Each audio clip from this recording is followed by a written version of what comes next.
Okay, let's come to a couple of listener comments. James has been in touch. He says, "Afternoon, Dolan. It's a bit rich that the CEO of Manx Gas has refused to participate in the programme as it is against company policy.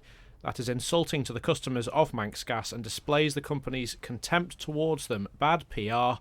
Also, I think government has waffled about this scandal for too long." That's from James. We'll go to another one. This is from Howard Quayle. I presume it's not the Chief Minister. "Good morning, or good afternoon. I've downloaded the proposal for new regulations. Several sections leave doubt as to security for domestic consumers. Page 5, section 3.3 limits the amount of gas, 12,000 kilowatts per hour, they can consume before new pricing levels feeds in. I brought this to the attention of Mr Harmer and the reply came back from the Chief Minister's office that it had been changed, but it had not altered one iota." From Howard. If it helps, I can clarify that. So the new voluntary agreement that's been tabled in front of Tynwald will actually split customers into two groups. So you'll have all of your domestic customers. Doesn't matter how much gas you use. If you're a domestic customer, you are included in the regulated price element. For businesses, on the other hand, there will be a split. So those businesses that use less than 12,000 kilowatt hours a year will be included in the price capping, essentially. Those businesses that use more than that won't be included in the price capping, and that's on the basis that businesses that are of that kind of size generally have the negotiating power to go to Manx Gas and discuss tariff rates with them, or to say, actually, you know what, I'm going to switch to a different type of energy use. So that 12,000 cap is only in relation to businesses. All domestic customers would be covered by the regulated elements in here. Any thoughts?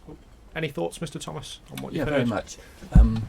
Thanks to Howard for that question, and I think we've got a good answer there, can be reassured. And the previous question was about, we can't stand waffle now, whether it be from Manx Gas or from government. We've got to get to a resolution, and all three people of this panel agree with that. And I put it to Lawrie firstly. How are we going to divide the costs and the revenue between those two categories without a strong regulator? Because we've had 6 years of the 2015 agreement. There are mechanisms in place in that agreement to actually take away costs if they're not fair, and none of them have ever been used. And so there are powers inside the agreement to enforce it. None of that's happened. But the most important thing is, I want to go back to the question from about 5 minutes ago that you asked, Dolan, you asked Barry, about what really matters in this. And what really matters is the price of gas that people pay in coming years. And Barry's made the really good point that a lot of that price depends on Manx Utilities charging and pricing policies. And I'll give you an example. The moment I was most disappointed in July was when the former chair of MUA said that the massive financial bonanza of £9 million a year, which happens in September 23, when we no longer have to pay the finance lease cost for the £120 million pipeline that we have for gas to come to the MUA and to gas customers, that's all going to electricity and water and sewerage customers. None of it's going to gas companies. Did Lawrie know that? Did I know that? Did Barry know that? Did all the things? That decision was taken in 2017. You said former chair of Manx Utilities. Is this Dr. Allinson? Dr. Allinson acted as if I was being stupid to suggest that it was important that we actually understood what was going to happen to that bonanza in September 2023 when the cost didn't incur. And I don't think the public's ever heard that figure before, but all of that money was earmarked to pay off the bonds under the MUA medium long-term financial plan. None of it was going to go to gas customers. That's a policy decision that's never been to Tynwald.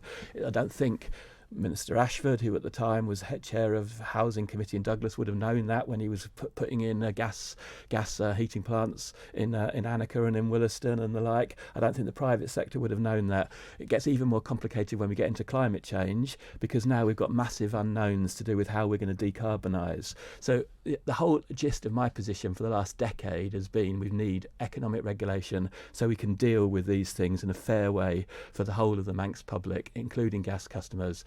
You know, electricity customers, fine, the electricity price is now reasonable, but that costs 15 million in a price freeze between 2011 and 2014. It cost 95 million when debt was written off in 2017, 2018. We had a price freeze in 18-19 as well, and gas customers are paying for this effectively, and that can't be right, and it's going to get even worse. And what we need to know in the next few months is exactly what what's going to happen to the gas price. We can't know what the world price of gas is going to be, but we can know what the government is going to do in terms of the shrinking number of customers that gas is going to have. Now this is out there, and how the costs, the fixed costs, the huge fixed costs are going to be imposed on gas customers, or whether somebody else is going to share in those at the MUA and in the wider Manx public revenue. I just want to play a quick clip now. This is from 3 years ago, ahead of the protest in September 2017. A director at Manx Gas at the time, Robert Gardner, denied customers were being overcharged, but said they were entitled to make their views known. People are free to do as they wish in terms of representing how they feel. We won't obviously be doing anything to counter that or to influence that. It'll be down to the people that are currently on social media to determine what they're going to do and when they're going to do it. This went through a lot of consultation and discussion with the OFT, and we obviously produce information and data to OFT to demonstrate under the voluntary regulatory agreement that we have that we're not overcharging, that we're not making excessive profits within the business. So that was September 2017.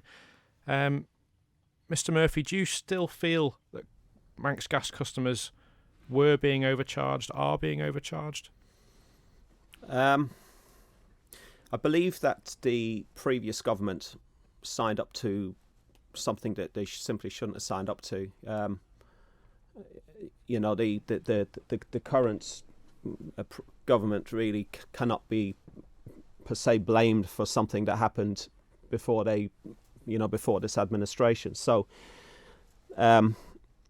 history and study tells me now that Manx Gas really have just followed and adhere to pretty much what they were allowed to do, and the government pretty much for the first probably 3 years of the agreement, before this sort of all came into the public domain, pretty much allowed things to carry on as they did sort of carry on.